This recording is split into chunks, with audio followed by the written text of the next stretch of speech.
Customizing machine settings. You can customize the machine settings in the setting mode. Press the Set Mode key to enter the setting mode. For sewing machines without a set key, press and hold the memory key and turn the power switch on until the setting mode screen appears. Press the mode key to select the desired setting.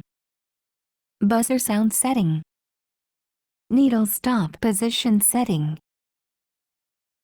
Startup speed setting. Resetting all to default. Key position calibration. Auto off timer. For example, let's customize the needle stop position. The default needle stop position setting is down position DN.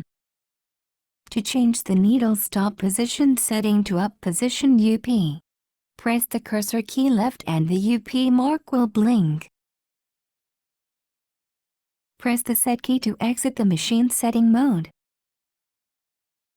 For sewing machines without a set key, press the memory key to memorize the setting. The machine stops with the needle in the up position.